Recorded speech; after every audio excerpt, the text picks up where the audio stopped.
Hey, what's up YouTube? 219 Jello back at it. Lift day. Pride days. But we'll see. Got me a nice Titan 9,000 pound 4-plate lift. This is the Master Series. These are kind of new on the market. They replaced the Premier Series. I'll go over the differences later. There's not a whole lot, but there's some. Very nice quality. I went with a floor plate style 9,000 pounder. Just because my ceiling heights are 11 foot 6 inch. So the other style with the limit switch above head, it won't clear my ceilings. I could have done something to probably make it fit, but with that switch overhead, that's your limit. So if you have a tall vehicle, you can only go up to that switch. No matter if you got another foot of travel up or not, it doesn't matter. This one, yeah, I got a floor plate on the floor, but that switch is not up there. It's wide open. I can go up as tall as the lift will go, and my ceiling will allow. So I'm keeping my ceiling notched out in the area where the lift will be. I'll show you that. So the vehicle has somewhere to go beyond my 11 foot 6 inch. And I don't know, I just thought it was a better deal for my situation. So let's get started, and I'll show you how I'm gonna do this. First thing is placement. Well, when we built the barn, post frame building, I didn't really think about door placement and a car lift and all that kind of stuff. That, yeah, I probably should have moved my door over closer to that door, kind of where that post is. That door should have been over there. That way the door would have been centered with the trusses, these two trusses, because that's where the vehicle is going to go. So they go up here. Well, I can see the door is offset a little bit, so I picked the least amount of offset, which is this side of the door. So pretty much where you see those cut lines on my concrete, that's the center of the trusses. That's where they split the concrete. So I already pulled my truck in. I centered it where I wanted it. I pulled it as close to the wall. The shelf won't be here. I'm moving that. But I pulled it, I'll have about 4 foot from the front of the truck to the wall, which is plenty. I'm not putting no bench or toolbox there. So I marked the concrete, just with a little X right there, about where my first post has to be for the lift, this way. And I'll center it this way to this cutout here. And that's where it's gonna go. So that's the first thing you need to do, is figure out where you want it and make sure, because it's one-time shot for me. I miss it, I'm not moving it. So that's the first thing, placement. If you haven't already, please subscribe to my channel. It really helps us out over here. Like the video, share the video, comment, ask questions, whatever you feel you need to do. But main thing, subscribe to my channel. I gotta hit that 1,000. By the time you see this video, I might be over 400. But hey, that's a long cry from the 10 I had about a year ago. So it's going slowly. I'm trying to bring more content, more usable stuff. This style lift, this particular one, is not on YouTube to install. So I might be the first one. Let's see. All right, my next step, I got to get this sucker unpacked. They're doing a real nice job of shipping them. Actually, I went down there and picked it up, but oh yeah, that will be in the video. You'll see that part. You're already seen that part if you're watching this. Anyways, I'm going to unbolt it. This first one here, both sides. You got to save that hardware because it's used for the assembly somewhere else, they said. So I just got a cherry picker now. My tractor's gone. So the cherry picker did pick this whole unit up already. So I'm just going to go ahead and pick up each section, get them close. And then I got to figure out how to stand them up. I'll figure it out safely.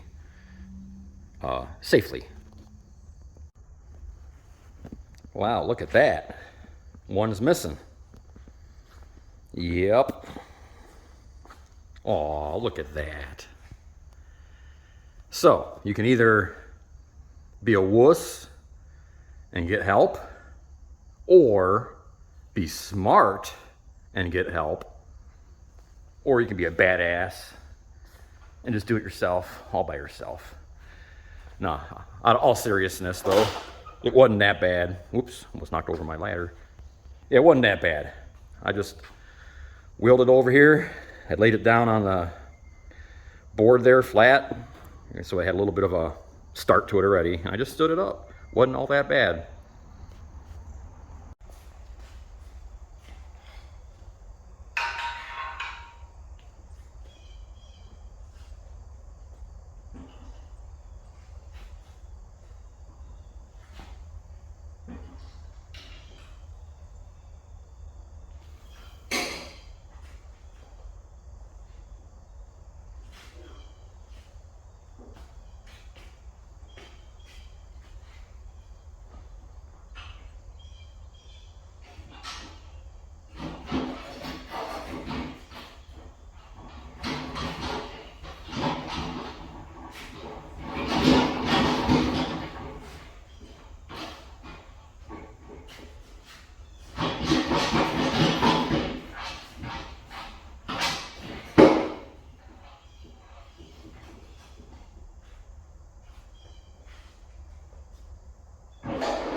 I'm 52. I'm an old man. You can do it.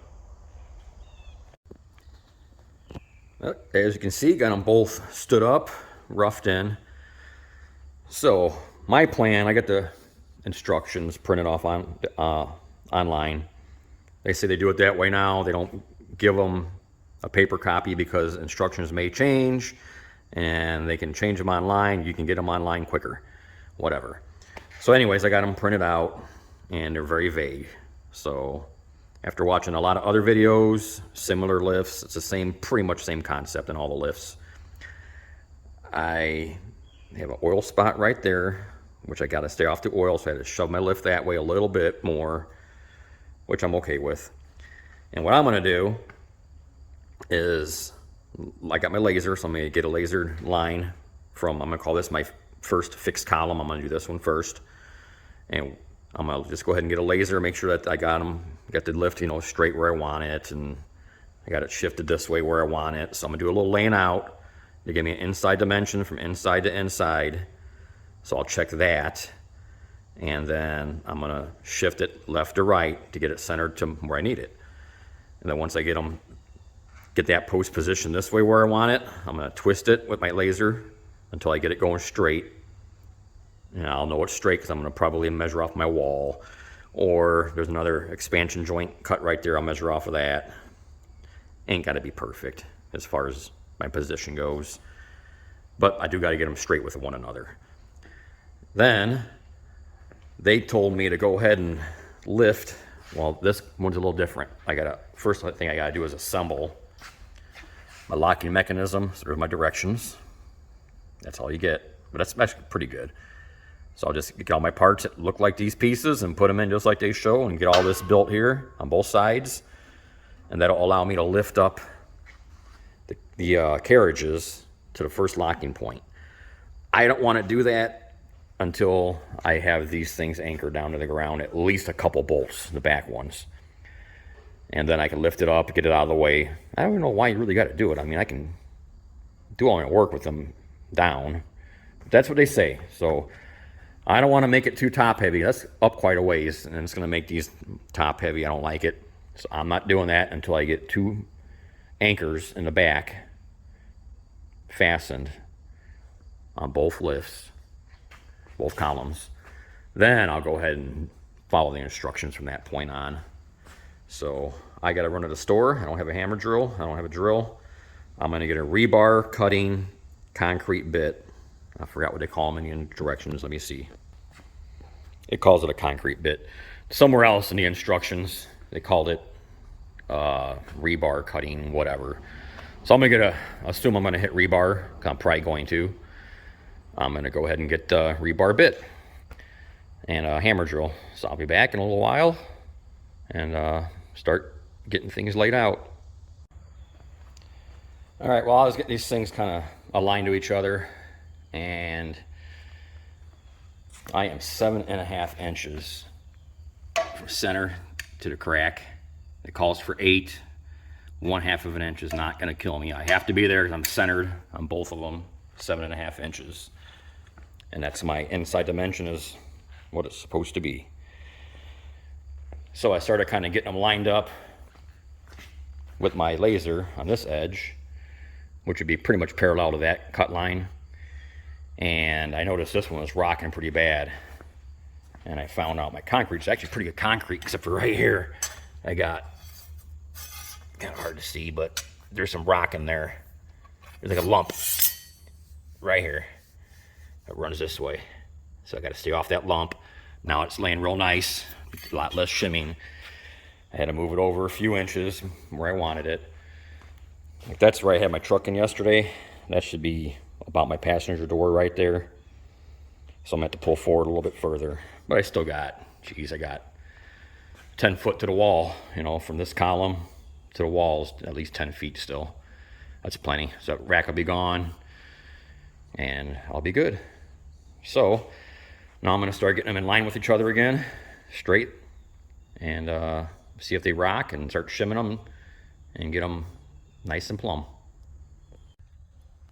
Okay, I had to push these columns back further than I want, because when I get this one sitting nice and flat where I want it, this one's on a hump. So I slid this one over this way, a little bit, you know, on the other side of this hump, sat nice and flat. I slid this one in line with it, and it has a little hump over there. So I had to slide them both back about a foot that way to where they're both on good flat concrete. To me, that's important. I don't want any humps too big underneath those where you got to put a bunch of shim. I don't mind putting small shim in there, but right now they're sitting pretty good. I bet you within a 1/16. You know, the plates aren't perfect either when they're welded on. So I got them centered to the bay I'm looking for. I got my dimensions set from inside to inside. For this one is 111.5 inches reference. And I got my laser set. You can use a chalk line, whatever, snap a chalk line or whatever. I like using lasers. And they're perfect. And I actually set them to this concrete slit here, or cut. I measured from here to here. I came over and measured from here to here. Got it spun around. I hit that exactly on this one. Did the same thing over here. Got that one sitting straight, and I broke the laser out to double check. And I'm not even moving them. It's perfect right there. So, the next step, I already said I'm going to go do it. I haven't done it yet. I'll get my hammer drill and drill bit and start anchoring these down to the ground. Actually, I didn't have to move it that far. There's my original X right there, where I wanted the center of the pole, or column. And there it is. That's about 8 inches over. So, not so bad. All right, back from the store. I went ahead and threw in them plastic shims to level this thing out, just to kind of see how thick they have to be. They're really not bad. Only had to use one shim there and there to push the pole away from me, the top away. And then I had to put one in that back corner there to push the whole thing that way. And not bad. I'm calling it good. There we go there. I mean, it's not perfectly centered, it's right there. It's in the bubble. I'd probably have to have 30,000 shim to get it any better, and I don't have 30,000 shim. That way it looks pretty good. And it came over here. This one took a little bit more shim. Same direction though. That one came right in.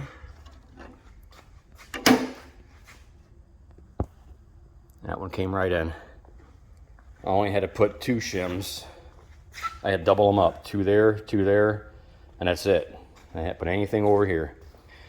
Now, the thing with the plastic, I'm not going to bend that plate 85 foot-pounds of torque with the torque wrench when I tighten my right wedge anchors down.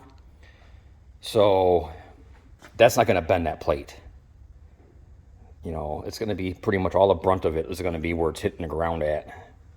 I think, they said the plastic will be okay, so I'm going to give them a shot. If I have any problems, I'll make some custom shims and put them in there.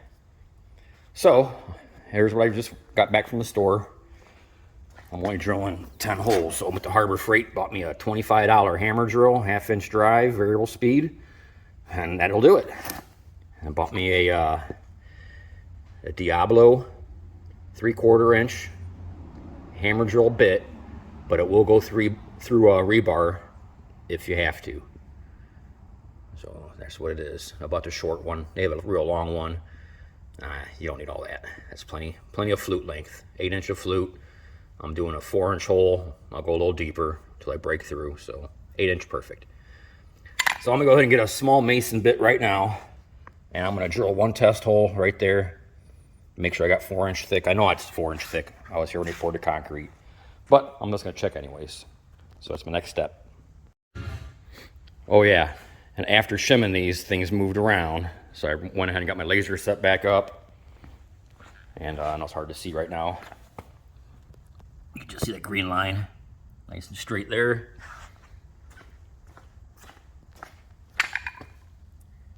Nice and straight there. I gotta double check my inside dimension. I'll probably just grab my floor plate. I'm gonna start test fitting it in there if I can get underneath that carriage there. Well, fuck. I guess I gotta read a little better. It says, where does that say it? Approximately 111 inches between columns. Columns. Not the base. So I gotta move freaking everything and reset everything. So I'll be back. I just couldn't do it. Couldn't use the plastic shims. Because if I only had to use one, you know, not stack them, I'd probably be okay with it. But these plates are warped when they welded it. So, you know, all the corners have gaps in them, and I want to fill those gaps. So I went to Harbor Freight. I just got me a little shim kit. Comes with pretty much everything I'll need. And yeah, they're not big enough to, you know, to fork over the anchor. So I'm just gonna put a couple here, and I'm gonna put a couple here. You know, real close to the stud or the anchor, and it'll be fine. And I'm filling the gaps. You know, it's level right now, perfectly level. I was able to fine tune it and get it right on the money. And now I'm just, every bolt or every anchor location, I'm gonna put shim in around both sides to fill any gaps. And not too far in to upset the level. At this level, right there is level. So I'm ready to drill. I just wanted to make sure the shims are gonna work. You know, I'm gonna have to, it's set right now, but it's gonna move a little bit from drilling. So I'm just gonna go ahead and get a couple drilled. I'm gonna do my safety latch and get that carriage up. And then I'm gonna do the same on the other side. I'll make sure it's lined up, and I'll show you a little bit of that. Here's my rig up. Got the shop vac running. Got a nice powerful fan behind me. And my drill, and I went that deep, it was just 4 inches, and it did not break through. So I know it's a little more than that. So I know I'm good. Good on concrete depth, so make sure you got your 4 inches. I got rebar in here. I know I'm gonna hit it. Maybe not, maybe I'll get lucky. But I got the bit for that, but this is just my test bit. And there it is. 4-inch deep test hole. No sand, still hard. Well, I killed it. A $22 drill from Harbor Freight. Didn't cut it. I didn't think it was gonna. I had to try it. I had to try it for 22 bucks. It just needs a little more power. The bit will do the job. I did have to lop off the end because it had a funny end on it, probably for the proper tool to run it in, which I don't have. So I'm just gonna go buy a better hammer drill, more power. But I did get, I'm close to 4 inches deep. It didn't break through, but it's pretty close. And that drill's 4 inches, the little one. And that's where I got so far with that one. So I'm gonna go to the Harbor Freight tomorrow and get the better one. All right, the second trip to Harbor Freight. I got the more expensive hammer drill, and I got me a hole all the way down there, 5 inches thick of concrete. I paid for 4, I got 5, at least in this spot. So I'm gonna go ahead and drive the anchor in here and get that one torqued down. And I'm gonna move over there, get that one drilled, get that one torqued down. Then I'm gonna go ahead and assemble the locking mechanism, get this thing out of the way, and then do the rest.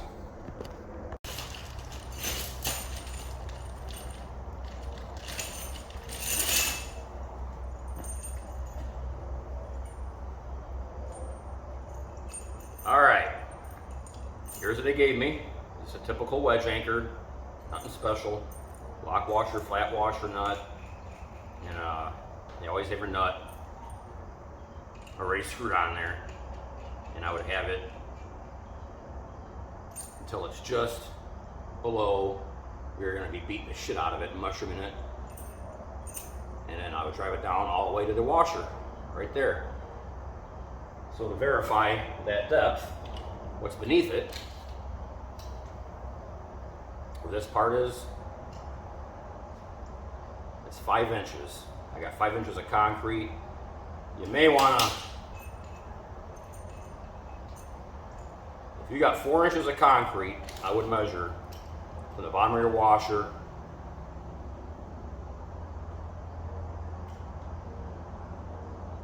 they're pretty long. I don't know about the 4-inch deal, 4-inch concrete. I mean, wow. That would actually push you through. See that? I'm okay on mine, so I'm just gonna go with it there. A lot of guys, not a lot, but some people they're epoxy in these. And we used to do a lot of anchoring of machine tools to the floors, and we would use the Hilti, I think it was Hilti brand epoxy. And you have to oversize your, we used, I think it was B6 all thread. Probably, man, those are probably 1 inch diameter, if I remember. But you gotta oversize your hole, big enough to give you some room in between your stud and the concrete for the epoxy. So these, being that you drill a 3/4 hole, and you gotta beat this thing down in there, you're not gonna have no epoxy, no thickness, no strength. I don't see what that's giving you at all. Unless you, you oversize your hole at the top a little bit, let the anchor do its job in the bottom, and you hit a bigger hole on top for the epoxy to sit and hold it and kind of dam it up, maybe. But I'm going with these. I'm gonna keep my eye on it. And if I have any problems, I'll get me a little bottle jack and all that, and I'll loosen these up and pull these back out. I should be able to pull them out without damaging the stud.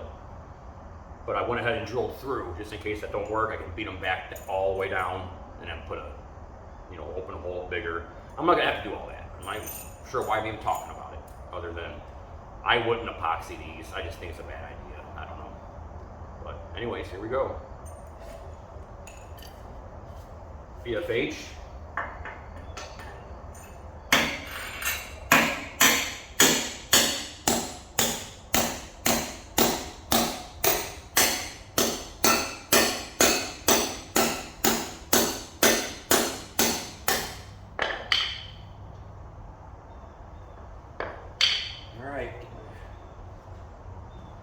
Get some tools. I'm not ready.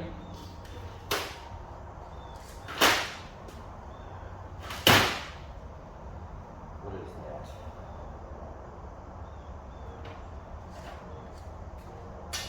Way bigger. Inch and a 16th. Inch and an 1/8. Inch and an 1/8.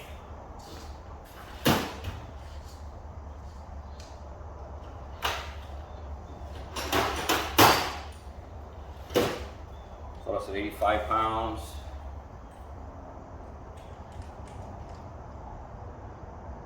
I'm gonna go 80 and then check.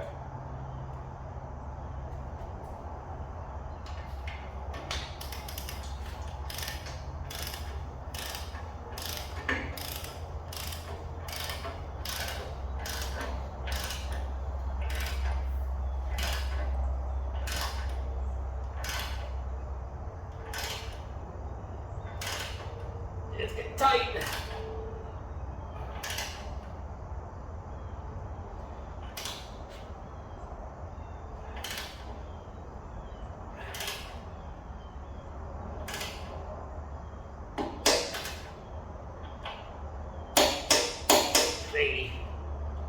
Here we go. All right, well, this is kind of important double check here. Okay, so let me hang on, bear with me for a minute. I'm gonna measure from the top of the flat washer to the top of the stud, and it's 1 3/4. Okay, so I went ahead and mocked up this stud. Same thing. It looks like a lot of thread sticking out of there, but all that doesn't matter. What does matter is how much you have in the concrete. So if I measure from the top to there, I got 1 3/4. So what I want to know is how much is in the concrete, because that's what matters. So if I measure from there to there, I got 4.5. Whoops, sorry. If I measure from there to there, I got 4.5 inches. You can see it to the bottom of the anchor. Subtract about a 1/2 inch for the plate. That's 4 inches. I have the bottom of the anchor is 4 inches deep into my concrete with that much thread showing. So basically, that's what I have in my concrete. What you see there. And that's plenty. Any more, if I beat that thing down any more, and you don't have 4 inches of concrete, you're gonna blow, you're gonna blow through the bottom. And I'm sure that's not what they want. You got to be in the concrete, not below the concrete. So just a little pointer. You know, use your scale, use the math, know all your facts, and you'll know where you're at. So I torqued it down. I'm gonna go ahead and loosen it back up now. I just wanted to make sure it would torque down. I'm gonna loosen it. Go to that hole. I'm not gonna loosen it. I'm just gonna keep a little pressure on it so it doesn't move, and then go to that side. I just wanna make sure I'm not tilting this thing right now. Then once I have them all in there, I'll start sneaking up on all of them, keep checking for plumb on this thing, and shim as needed. If I need to. I don't think I'm gonna need to. I got the shims in there I need now, but we'll see. All right, got 2 in. Snugged up pretty good. Pretty good there.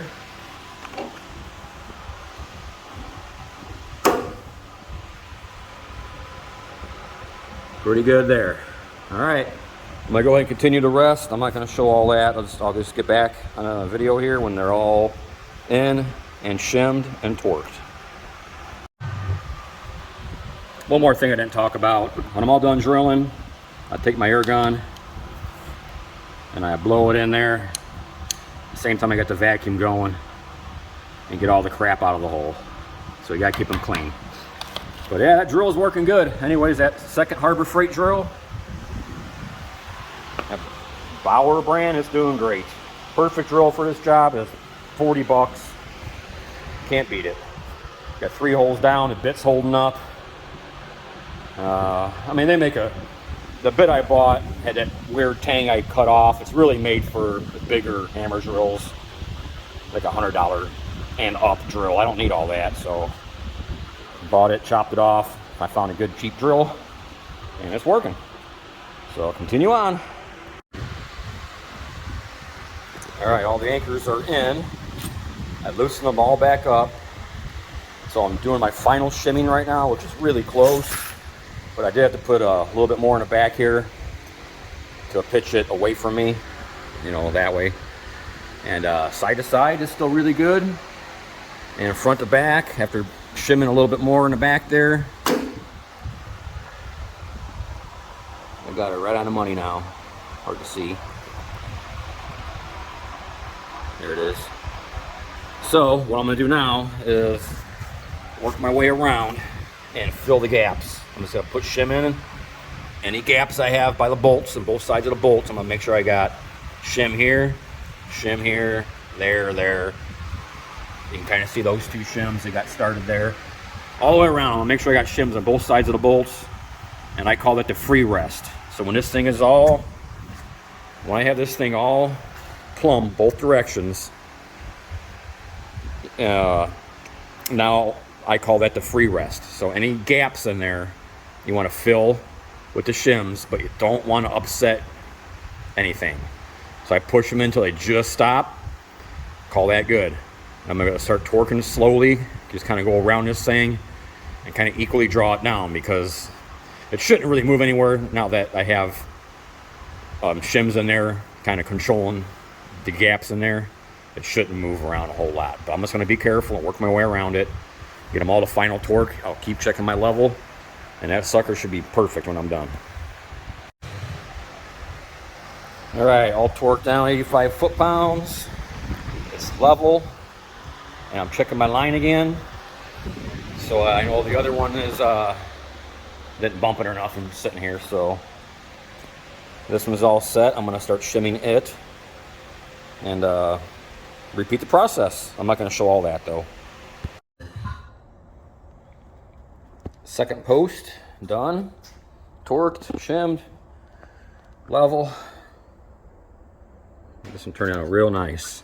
The only difference, actually it's still straight to it, my laser line, green line, I don't know, the lights are on.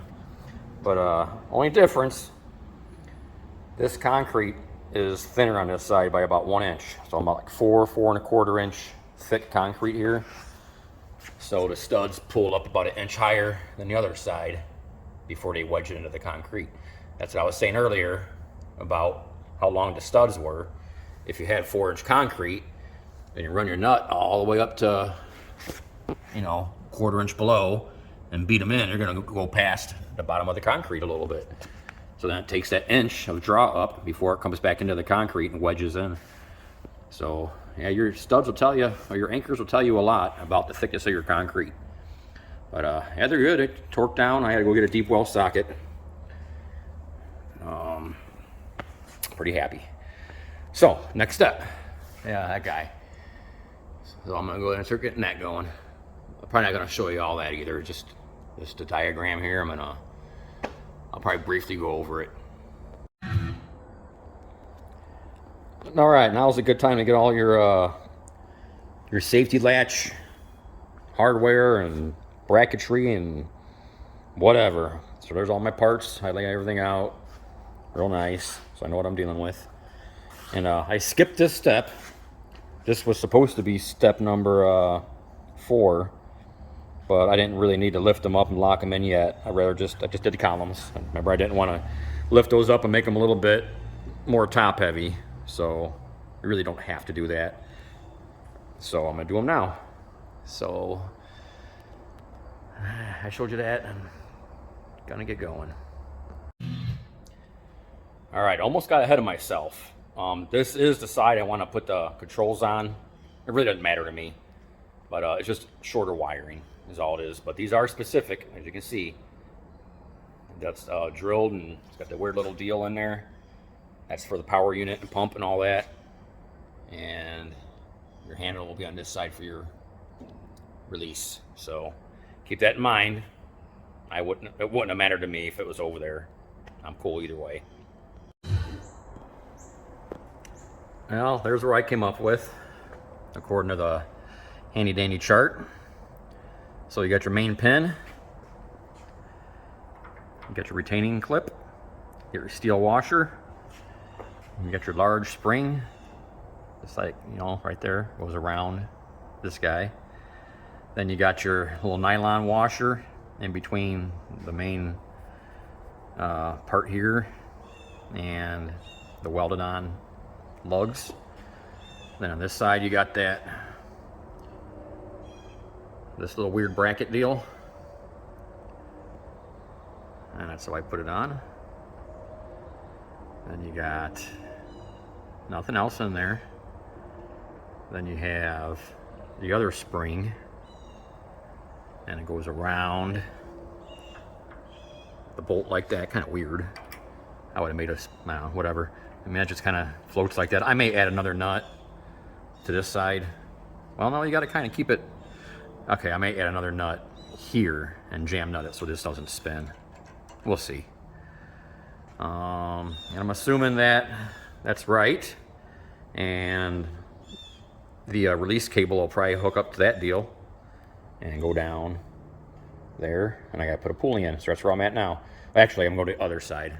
I'm going to do the same thing on the other side, but the other side will have the handle on it. So I'm going to finish that up now. All right, this side's a little bit different. So this is left to right.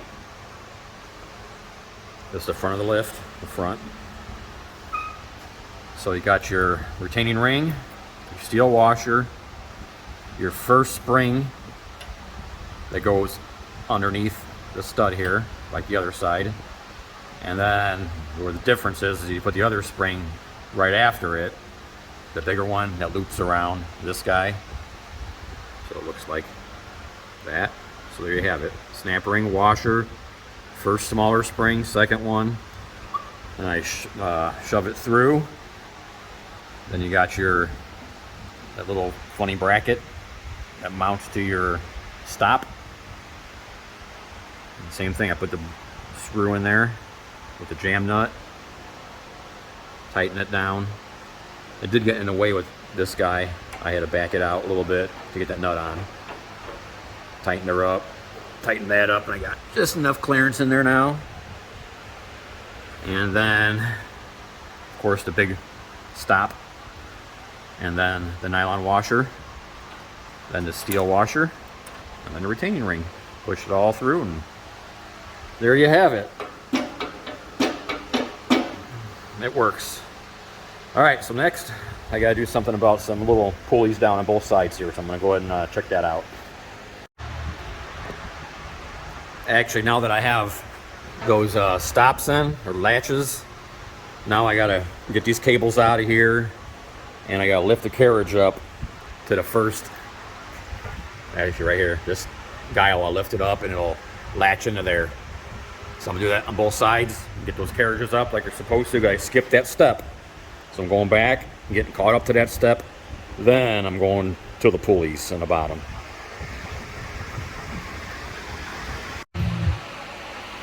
All right, here's the brackets that got to get mounted.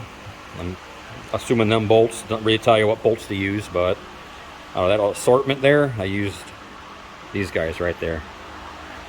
These little button heads, 5mm Allen wrench. I'm using a 3/16 because that's all I have right here. But those two tapped holes is where they go, and it'll go in kind of like that. Get it in there, snake it around. Something like that. Let's see. There we go. I got it in there and bolt her up. All right, got those bolted on. Next step was to put the hydraulic line on between the cylinders. So you feed it through the base plate. There's a little channel in here. You just push it through and tighten them up. Use 19mm on the big end and a 13mm to hold the line from spinning, and tighten them down pretty good. I mean, you can tighten the shit out of them, but be careful. And that's it on that side. I was a little worried because my columns are about 1/4 inch spread apart, farther than that 11, what was it, 111.5 inches. I'm 112, but that 1/2 inch did not matter. The hoses fit perfect. So on to the next step. All right, next step is get your cables laid out, both of them. It said to take, it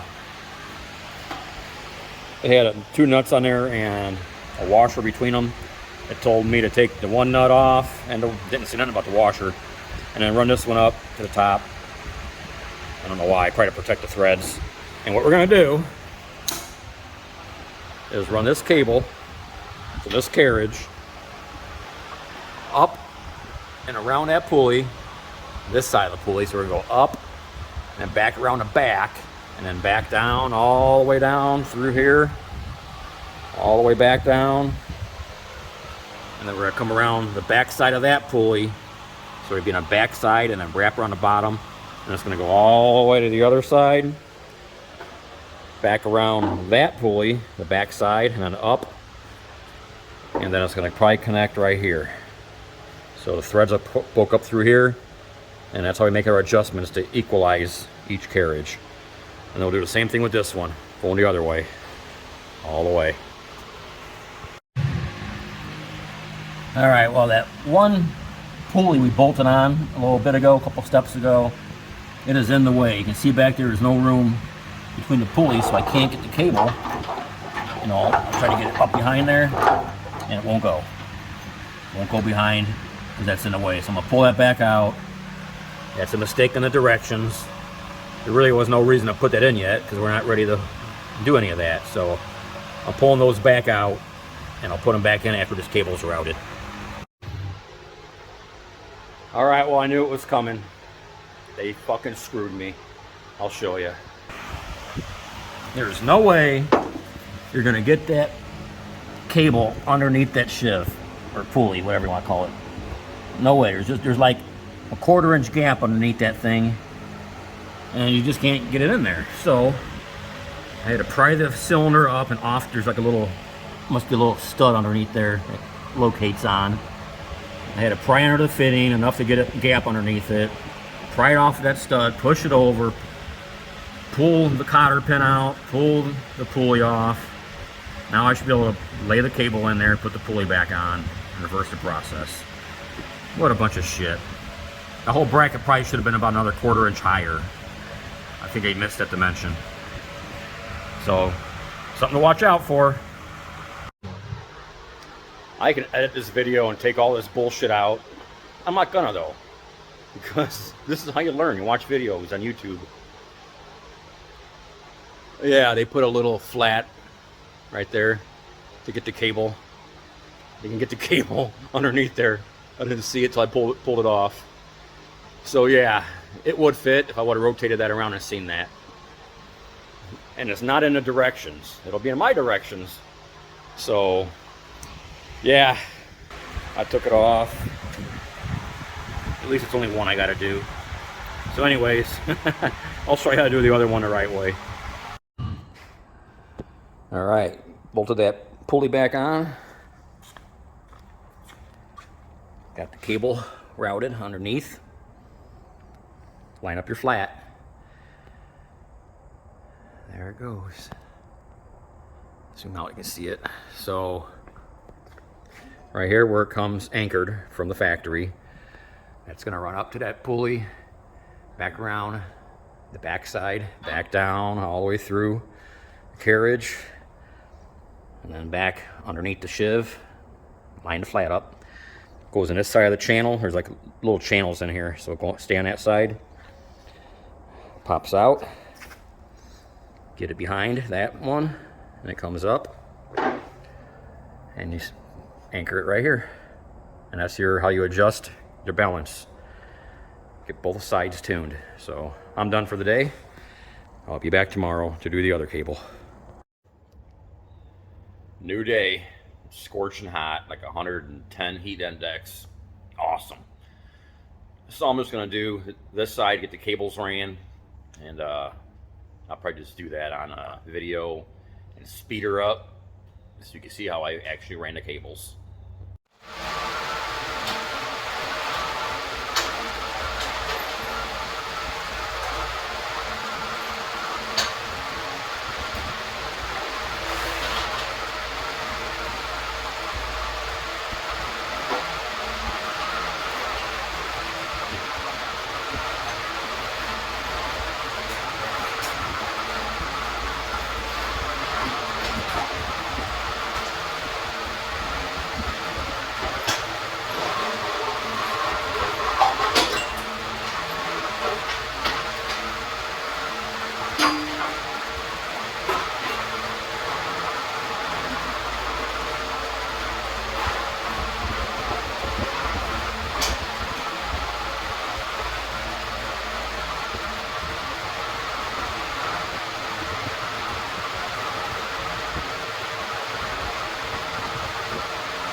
All right, had to stop that and explain. All right. No sense in putting the hose on like they tell you to put it on ahead of this, because you gotta lift the floor plate up in order to get the cable started. So that's what I did. Requires taking the hose loose again. Same on this side. It's popping through, but you can't get it out of there. Just can't unless you pull this out of the way. So you gotta pull that hose loose again. So yeah, you could probably feed the hose through there when they tell you to, but don't hook it up until the cables are completely done. All right, you got them in there. You gotta pull that block of wood out, get the floor plate back down, hook the hose back up, hopefully for the last time. And behind that one, remember, rotate your flat around so you get your cable in there. And then that last one comes up right here. I'm gonna put it in that hole, washer, nut, set it, and then jam nut it. I'm ready to put the cable on here, and the cable for the latch disengagement for both sides. So you got a pulley system, you got to put on a cable. And of course, when I put this one in, that's where it mounts. The holes don't line up. I can't go up anymore because the pulley is rubbing the frame. So I got to get some air tools out, carve this way a little bit, and slot these down a little bit until they line up with the holes. Go figure. Why would it fit? All right, also a step they didn't tell you about is this little guy is supposed to go, I guess, here. So you should probably put all that on, because that's where your cable hooks up to. That has to be there. So I gotta take this back off, slide this on, put it back on together. New day, 71 degrees. Whew. We had 120 heat index.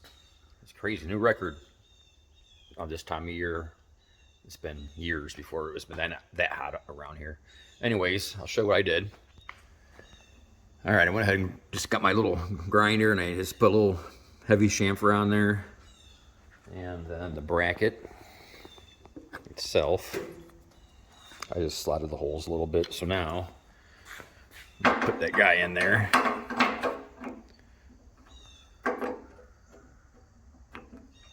Now you see the holes line up, and it spins. No more hitting. So I'm going to go ahead and attach that and start routing my cable. All right, I had to take the pulley back off because they expect you to put the cable through. No gap. No gap. So this cable has to go between those two pulleys and then back around this way. Okay? Can't get it in there. So I'm going to have to take a pulley off and get it in there. And then this end is going to go up into here and attach with a nut. So I got a couple nuts to give you, and that's where that's going to be. So that's going to be there, and then I got to fish it around those pulleys. So I can't do much except for think about pulling that out. I'm probably going to have the same situation. I might as well just pull that out, get the cable fished down there, and fish it around and bolt it back up, and then feed it through, and I'm probably going to have the same problems down there. So yeah, probably, I'll tell you, I'll probably put notes in this video. Hopefully you guys read them before I tell you to attach those a long time ago and then detach them. I'm going to go through my video when I'm done, and I will put any corrections that might save you some time, and notes as I'm telling you to put things on when I shouldn't be telling you to put things on. I'm just going by the directions. So anyways, yeah, I'll fix the video up. All right, so here's what I'm gonna do. So I got it attached up here. Got the bottom pulley off. So I'm gonna start the cable like that.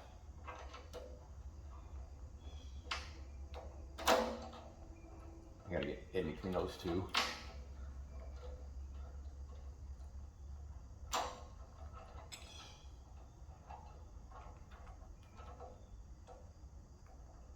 There you go.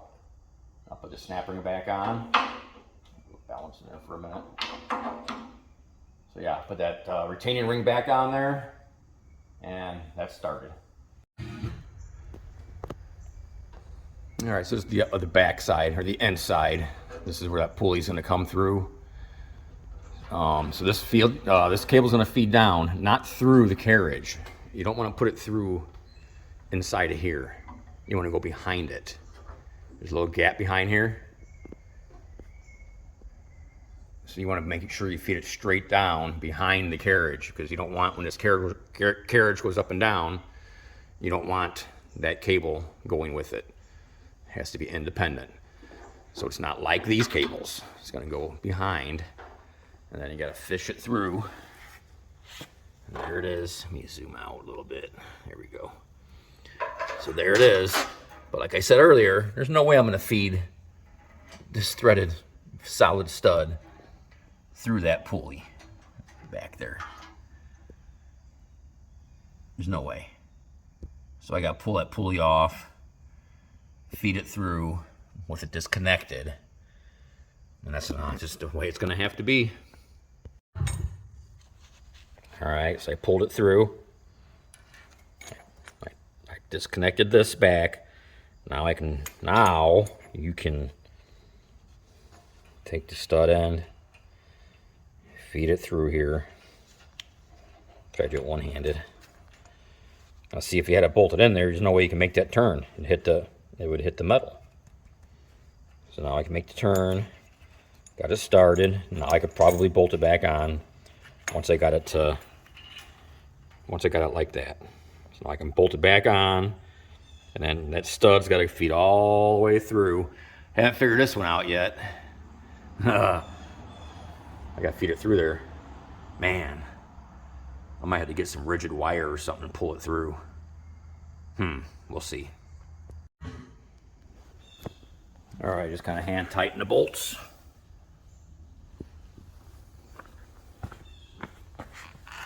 So you can see, here's the stud.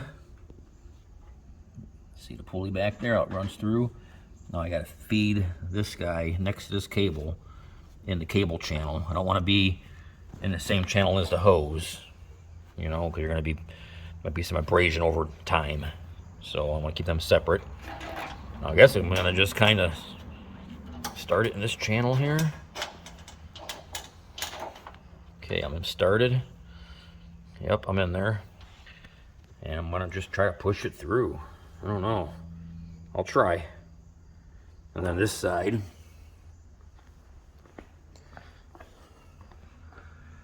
I got that guy started, so I got all this slack pulled through. It's all just slack for now.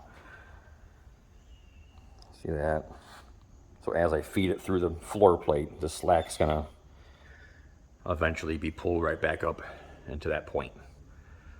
So there you can see it. That's how you route it between backside of this pulley, down, staying out of the carriage. Remember that. You can see it there, behind the carriage, and then that pulley behind it through the floor plate. Then I'm going to repeat the process over here. I'm going to have to pull that pulley back one way back there, the big one, the white one. The cable's going to pop through here, go there, and I'm not going to be able to make that bend, so I had to pull that loose, then just do the same thing and come up back side of the carriage up here, and I'm probably going to have to take that one off again. I will see. Yeah, I'm probably going to have to. And then feed it around that pulley. Actually, no, I won't. It'll have to come through the top of the pulley. That one I can actually do. Then it'll feed down and connect to here. Probably right to here, like that. And that's how you do the handle. Don't do it now, them carriages will fall. So do not mess with that now. But that's how it works. All right, I just kept pushing the cable. Just kept pushing it, pushing it, pushing it, and actually is rigid enough. It popped through the other side. And I went ahead and pulled, like I said, I'm gonna pull that pulley off, and I did. There's the end of it, so I'm just gonna pull it. I'll probably go ahead and pull it till the other side sucks all the way up.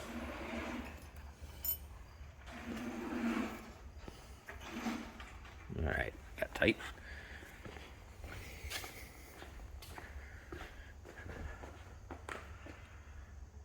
All right, it's kind of bound up in there. I'll just get it. There we go. And that should do it. Get back to the other side, and I'm gonna fish it through this pulley. Okay, so that pulley will be in there. I'm gonna fish it in through there, and I'm gonna definitely have to drop something down here. Something rigid, some wire, some stiff wire of some sort, and I'm gonna have to tape it to the end of the cable and pull it up through after I get it looped around that pulley. So that's my next step. All right, I just had some Romex laying around, so I shoved it down through where the cable needs to go, and I taped the cable to it. I'm just gonna pull it up through there. I already got the cable routed. See the pulley in there? I already got it routed, so all I gotta do is pull it up and wrap around that one up there. All right, pull it up. There it is.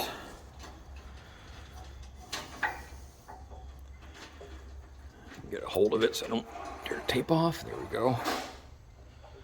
All right, I got her pulled up. I'll disconnect the tape and finish routing that cable. Well, I told you I don't edit this stuff. So, yeah, dumbass. That's a dumbass move I did there. That comes off. I'm sure people are watching this video in the beginning and saying, hey, dumbass, pull that off. Yeah, so I didn't have to really fight routing the cables and shit. I knew it. I knew it. I was wondering what those bolts were for. Right there. And I got thinking about it. And I was like, you know what? That comes off. So, in the beginning of the video, take that off. And I'll put a note in the beginning of the video. All right. Directions said measure from this corner up here, diagonally down to this corner, record your dimension, and then measure from this upper corner back down to the opposite side over there, and compare your numbers, and they'll tell you if you are parallelogrammed or trapezoidal or whatever. And mine are within just almost a quarter inch, about 3/16 inch. I'd call that pretty good. All right, next is the power unit reservoir. It's got some slots here in the frame. So I got my bolts started, and I'm gonna get the nuts and bolts started. So all my slack is right here. They're like carriage bolts. So the square has to fit the square in here. So I'm gonna try to do this myself, pick it up on there, and hopefully drop it right on there. I doubt it. Let's try. All oily, slippery, and everything.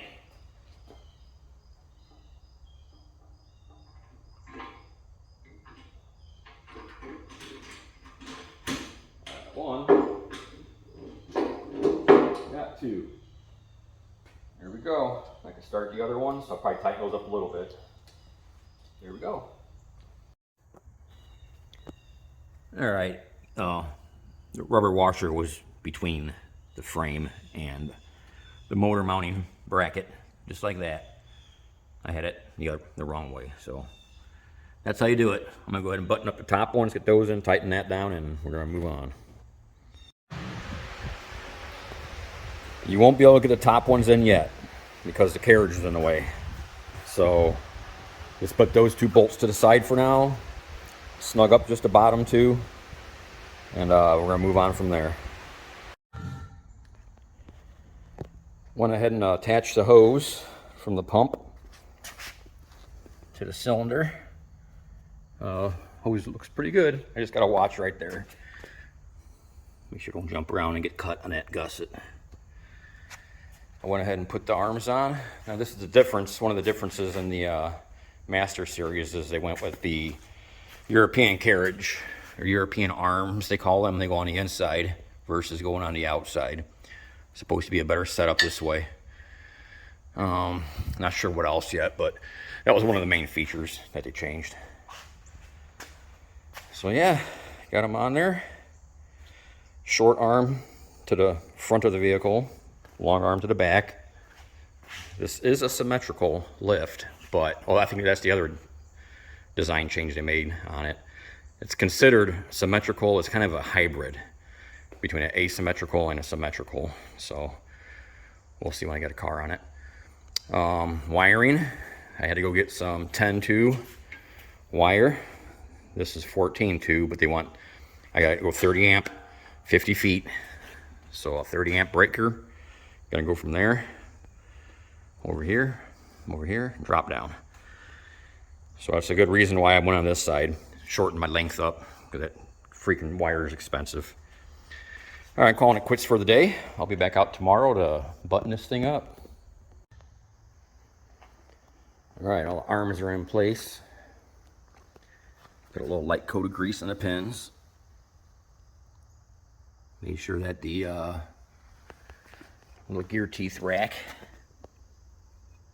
was lined up before dropping the arms on. So make sure this is spun around right. Get them all on. Get the rubber pads on. Make sure you got your little flat lined up against the key. Just kind of your anti-rotation will drop in. Boom. Screw them.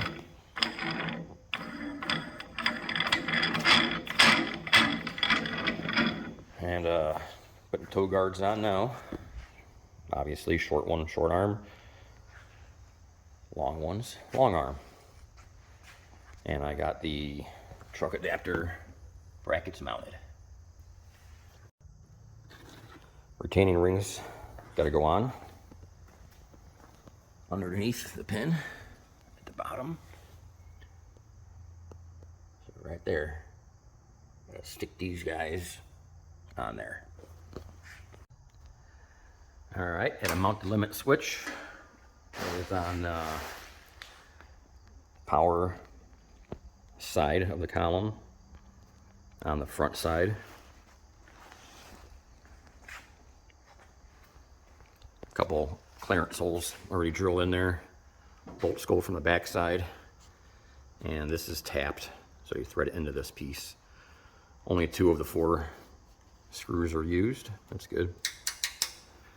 I will show you the wiring after I figure it out. And I gotta make sure I get this right before I explain it. All right, time to pull off the control box front panel here. A couple screws hold it on. And actually, it looks like they did a pretty good job here. It makes it kind of easy. So from the limit switch itself, it's telling me I may have to strip back. It says I will have to strip back some wire to expose the 2 conductors in here. Well, this is how it came. It came stripped, it came crimped. I'm like, oh, okay, that's kind of cool.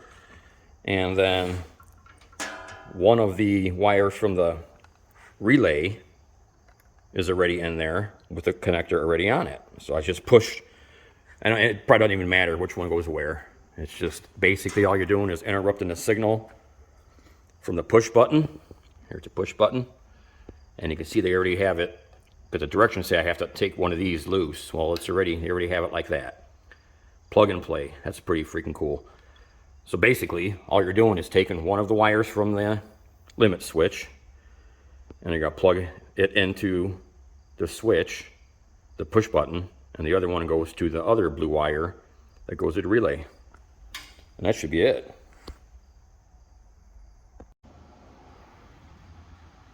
All right, so the 2 wires from the limit switch need to go into this box.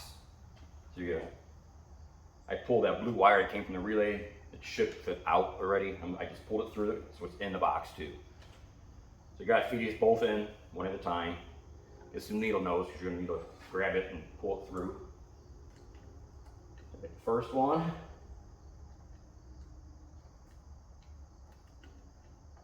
second one. Now it's important to pull them through enough to where the insulation, the thick black, is inside that seal tight. So now here I go. I got my limit switch wires right there. And I got the blue wire. It really doesn't matter which, like I said, polarity doesn't matter at this point. So this is from the relay inside the box. So I'm just gonna plug one of the two limit switch wires into it. Boom. And then the push button has one already free, and that's where the other wire goes from the limit switch. And all that does is, damn mosquitoes. It creates a break in a circuit. When the limit switch is depressed, it cuts power from the push button. You can no longer put 220 volts to the motor. That's it for there. So I can button this stuff up. I may go ahead and zip tie these, get them a little tighter than this, and find a nice safe space up inside the top here to shove everything in, and put my screws back on. Then I'm ready to move on to the big power. Oh, whatever, it ain't that big. 220, single phase, 30 amp breaker. So I got to wire these to my breaker panel over there. So that's next. Let's give you a little close up of what I did there. So there's a push button. So you plug in one of the limit switch wires to there, and then here's the relay. The other limit switch wire goes into there. It's pretty much that simple. And they both go through there, and I'll tighten this down to seal this. And that's a done deal. I just added one little step. I went ahead and put a little heat shrink on those. They're not going to come apart. And it's not for weather, obviously. You can wrap some tape around them, whatever. I just felt better with a little bit of something around the connectors. Well, I was getting ready to go ahead and bolt these on, just the covers, little dust covers. And that's the little screws they gave me. And it looks like maybe an 1/8 inch sticking through. And it's not enough. It grabbed that one, but it wouldn't grab that one. I don't like it. I don't like the way the head looks on it. It's like ready to fall through the slot. I know it's just a dust cover. So I'm gonna go get some, I'm probably gonna go buy some button heads. I think button heads would be nicer, a little bigger head. Cover that, you know, get them extra long. So that's what I'm gonna do. All right, got the limit switch all buttoned up. Guess got the slack and all that. I'm probably gonna go get a couple self-tapping, I don't know, something to clamp it on there. I just don't like it hanging there. I don't like it getting behind, you know, there's gonna be some vibration going on here. I don't like it making contact, so I'm gonna go ahead and route it like that, and then cut behind the pump here. Put a couple deals like that. And what's nice too is they probably never line up, but they also do have some extra holes here for your disconnect. You want to put disconnect on here, you can. I might not right now, but I like that idea of putting a disconnect right there in case something happens. I can cut the power real quick. All right, well, I opted to go ahead and put a switch in here. I'm gonna go ahead and mount it right there. So I already got my first hole located. I'm gonna drill and tap that 1/4-20 for my application. I'm just gonna mount this box right there. So I'm gonna come down the ceiling. There's my orange cable. I'm gonna put some conduit up there, just a little piece. And then so it could be conduit coming down to this box. And I'll have conduit going into it, just the plastic stuff. So I'm gonna go ahead and mount all this up and get it wired, and I'll show what that looks like when I'm done. All right, I got her mounted. Didn't have much laying around the house, so I just used what I had. 1/4-20s I used. And one thing I didn't mention, you gotta be careful when you screw anything through this column in this area where your safety latches are, and anything in this area. You wanna make sure, like that screw right there that I used, make sure it's flush to below. You don't want that catching on this bracketry of any kind. While I was doing that, I noticed one of these two for the pulley I put on earlier was sticking out more than the other. I thought all those screws were the same length, but they're not.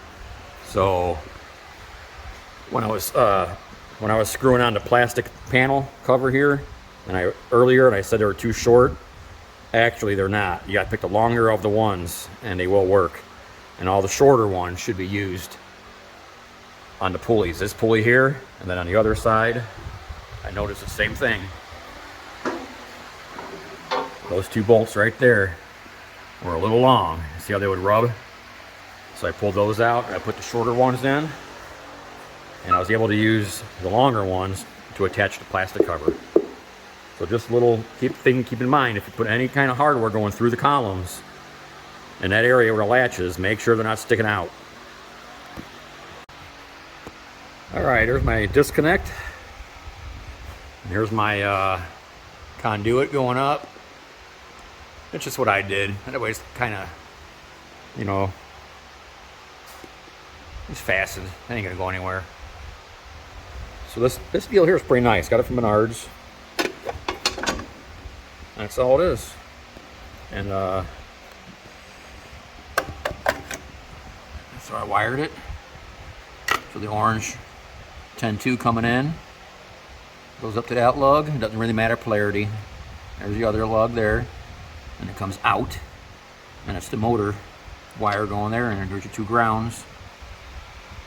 There's my little wire holder deal. I forget what they call those, but here's my wire holder deal. Oh no, I gotta take that loose. I gotta put the one of these guys on there.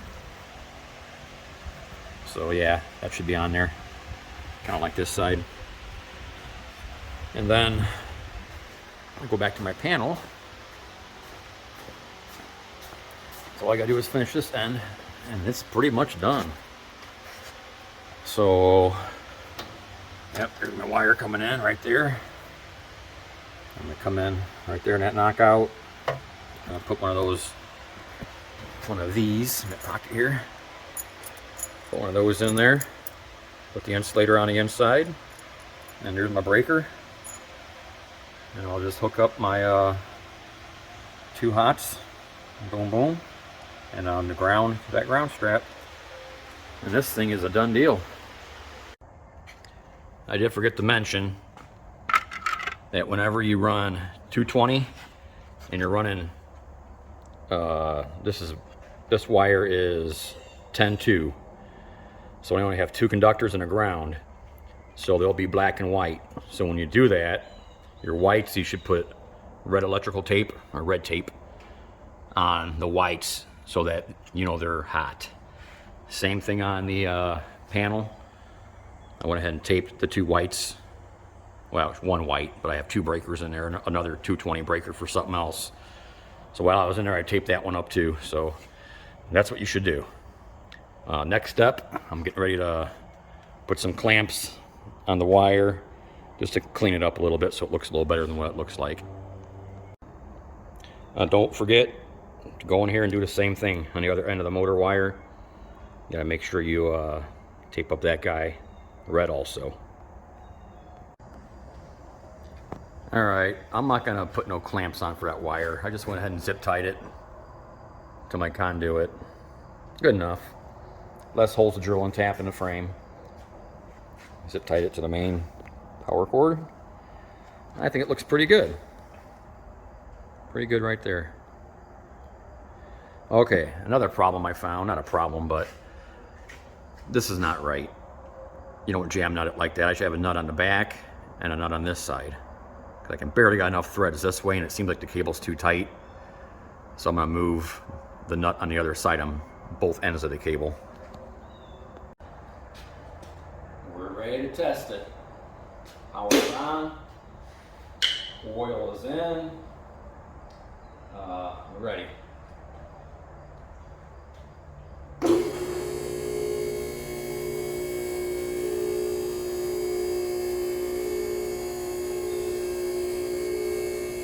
Check these guys, make sure that they're clicking at the right time.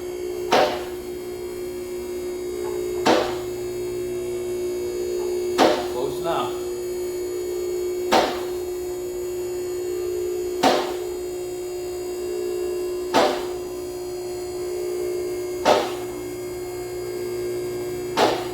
Let it switch.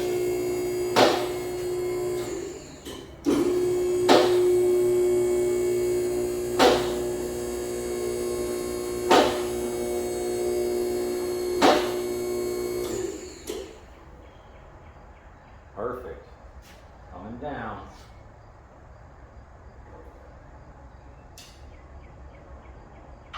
Catch it.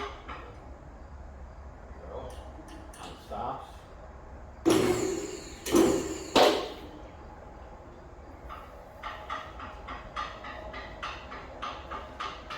All right, I ain't gonna lie.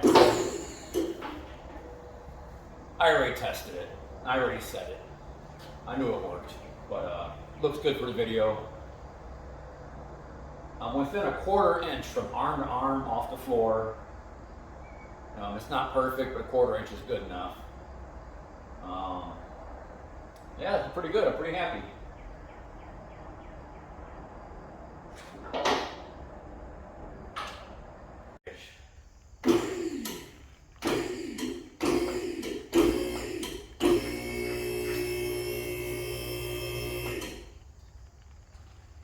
Check my shims. Ooh, it can loose a little bit. Not loose, but not bad.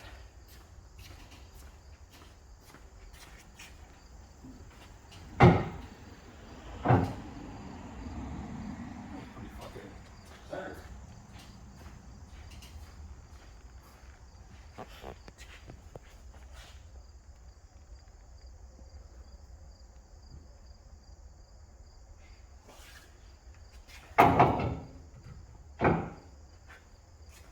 Like it.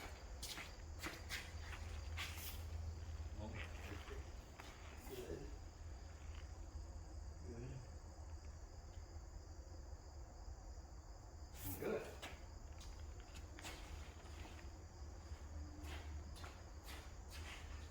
I know it's got to move a little bit. It's just impossible not to. Yeah, just a touch. Still in the bubble.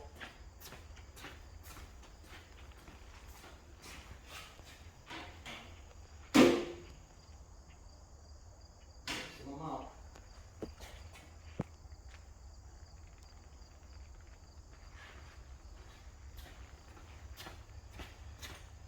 All right, go up.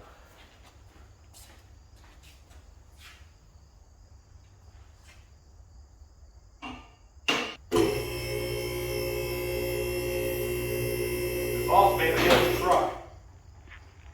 Good falls, I get a new truck. Yes. Now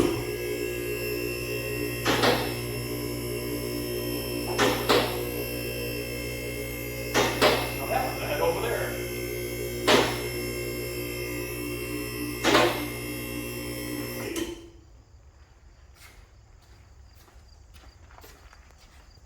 Plenty of room up there still.